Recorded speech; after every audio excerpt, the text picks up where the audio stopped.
एक और बड़ी खबर देहरादून से है, जहां पर धामी मंत्रिमंडल विस्तार की चर्चाएं तेज। उत्तराखंड सरकार में 5 मंत्री पद हैं खाली। 3 कैबिनेट मंत्रियों में भी बदलाव की चर्चा है। मौजूदा मंत्रियों में भी हो सकता है फेरबदल।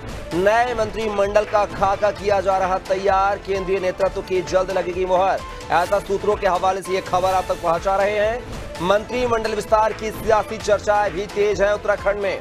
तो खबर जो है देहरादून से है, जहां पर धामी मंत्रिमंडल विस्तार की चर्चाएं तेज हैं। 4 मंत्रिमंडल के पद पहले से ही खाली थे और एक अभी हाल ही में जो है वित्त मंत्री प्रेमचंद अग्रवाल की इस्तीफे के बाद कुल 5 मंत्री पद खाली हैं। और उत्तराखंड जो है छोटा राज्य, उसके बाद 5 मंत्रियों के जो पद खाली होने से कहीं ना कहीं कार्य जो प्रभावित होते हैं, इसी को लेकर जो है चर्चाओं का बाजार गर्म है कि बहुत जल्द जो है धामी मंत्रिमंडल का विस्तार हो सकता है। और ज्यादा जानकारी के साथ इस खबर पर हमारे सहयोगी उत्तराखंड के bureau head Sonu Singh phone line पर बने हुए हैं।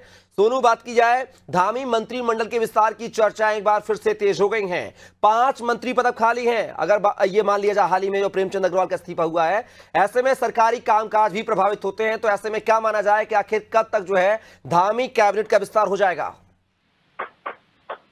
देखिए कपिल, ये बात बिल्कुल आपकी सही है। चूंकि राज्य छोटा है, 70 विधानसभा ओ वाला ये उत्तराखंड है, और ऐसे में जब 4 मंत्रियों का पद पहले खाली था और एक मंत्री ने अभी हाल ही में इस्तीफा दिया, प्रेमचंद अग्रवाल ने, जो संसदीय कार्य मंत्री के पद पर थे, और ऐसे में 5 मंत्रियों के पद जो हैं वो खाली हो गए हैं। अब आप समझ सकते हैं कि 70 विधानसभाओं वाले उत्तराखंड में जब 5 मंत्रियों के पद खाली हो तो इसको लेकर के चर्चाएं की जा रही हैं।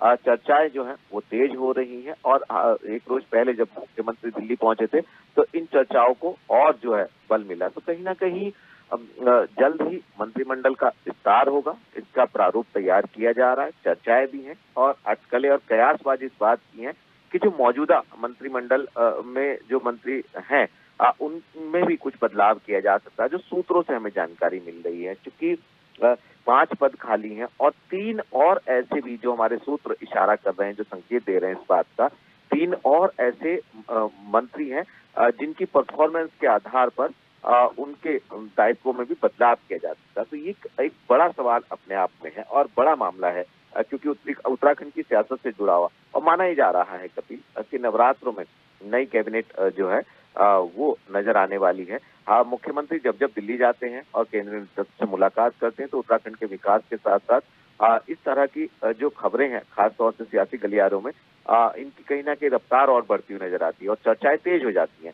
एक बार फिर से अब देखना होगा कि पार्टी हाईकमान से आखिर कब तक हरी झंडी मिलने वाली है, स्वीकृति प्रदान हो जाएगी, और किस तरह से उत्तराखंड बीजेपी का, सरकार के जो रणनीतिकार हैं, वो एक संतुलन बनाएंगे। क्योंकि क्षेत्रीय संतुलन, जातीय समीकरण और इसके साथ साथ जो है जो विधायक हैं, जो मंत्री बनने का सपना सजोए हैं कपिल, उनकी अभी तक का जनाधार, उनकी परफॉर्मेंस, पार्टी की रीति नीति के प्रति उनका समर्पण, ये तमाम ऐसे पहलू हैं जिन पर फोकस किया जा रहा है, और इन्हीं पहलुओं के आधार पर नए विधायकों को मंत्रिमंडल में स्थान दिया जाना है। अब देखना होगा कि आखिर पार्टी हाईकमान से कब तक जो है वो हरी झंडी मिल जाएगी, और नवरात्रों में जो हमारे सूत्र इशारा कर रहे हैं, नवरात्रों में नई कैबिनेट जो है वो अस्तित्व में आ सकती है कपिल।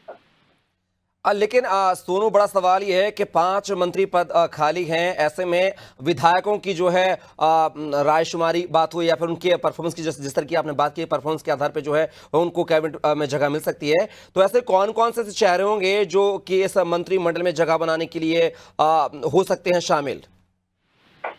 तो देखिए, यहाँ का जो मंत्रिमंडल का जो स्वरूप है कपिल, वो जो लोकसभा क्षेत्र है उनके आधार पर है। क्योंकि राज्य छोटा है और 13 जनपदों वाला राज्य, 70 विधानसभाएं, तो ऐसे में जाति के साथ साथ जो जातीय समीकरण है, जो क्षेत्रीय संतुलन है, उसके साथ साथ जो कुछ ऐसे भी वरिष्ठ विधायक हैं जो एक नहीं बल्कि कई बार के चुने हुए विधायक हैं, तो ऐसे में जो पहले भी मंत्री रह चुके हैं बीजेपी के शासनकाल में, उनको भी कैबिनेट मंत्री में मौका मिलने की संभावनाएं जताई जा रही हैं।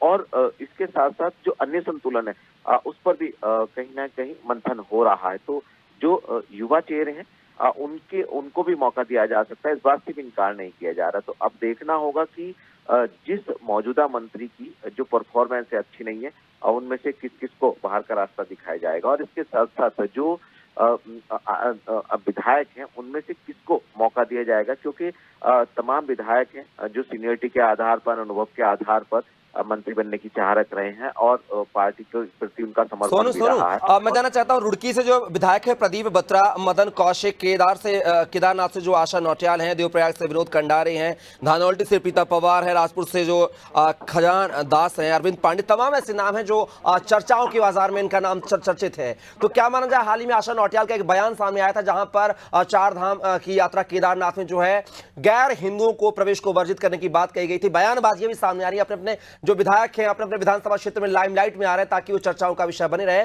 तो ऐसे में जो नाम मैंने गिनाए, नामों पर क्या सहमति बन सकती है? देखिए, इसी पर चर्चा हो रही है कपिल।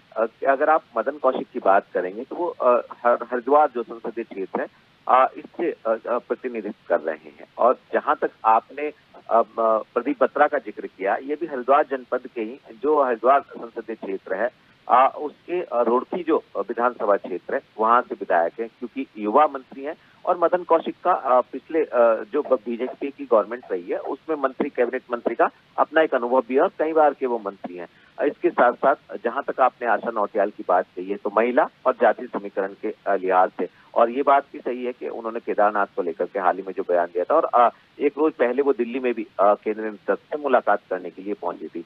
इसके अलावा अगर आप अरविंद पांडे की बात करेंगे तो पिछली बार जब त्रिवेंद्र सरकार के शासनकाल में अरविंद पांडे शिक्षा मंत्री की जिम्मेदारी का निर्वहन कर चुके हैं, आरएसएस ताल्लुक रखते हैं और युवा चेहरे के तौर पर जाने जाते हैं, दबंग नेता के तौर पर उनकी एक पहचान है। तो कहीं ना कहीं अरविंद पांडे का भी अपना एक अनुभव है। इसके साथ साथ अगर आप कुमाऊं क्षेत्र की बात करेंगे कपिल, तो जो कुमाऊं वाला इलाका है इसमें जो कालाडूंगी विधानसभा क्षेत्र है जिससे बंशीधर भगत हैं, उनकी भी चर्चाएं हैं। और इसके साथ साथ जो पहले ही बीजेपी के शासनकाल में बीजेपी के प्रदेश अध्यक्ष रहे, सौम्य व्यवहार के रूप में जिनकी पहचान है, बिशन सिंह चुफाल, उनका भी नंबर मंत्री मंडल में आने की संभावनाएं जताई जा रही। तो एक नहीं बल्कि कई क्षेत्र हैं। और इसके साथ साथ देहरादून की अगर आप बात करेंगे तो मुन्ना सिंह चौहान है जो संसदीय मामलों के काफी जानकार माने जाते हैं, सीनियर नेता है पार्टी के। इसके अलावा कई ऐसे चेहरे हैं जो मंत्रिमंडल में शामिल हो सकते हैं, लेकिन यही देखना होगा कि पार्टी जो है सारे संतुलनों को साधते हुए आखिर किसके नाम बिल्कुल सोनू, देखना होगा कि किस तरीके से जो है विधायकों को खुश कर पाती है, क्योंकि एक अनार 100 बीमार वाली कहानी है। एक मंत्री पद 5 है और कई विधायक जो है दावेदारी की दौड़ में है। वैसे में देखना होगा कि कौन कौन से वो प्रमुख चेहरे होंगे जो इस मंत्रिमंडल का हिस्सा होंगे। फिलहाल के हमारे साथ बने रहेगा, आगे आपसे और भी जानकारी लेंगे।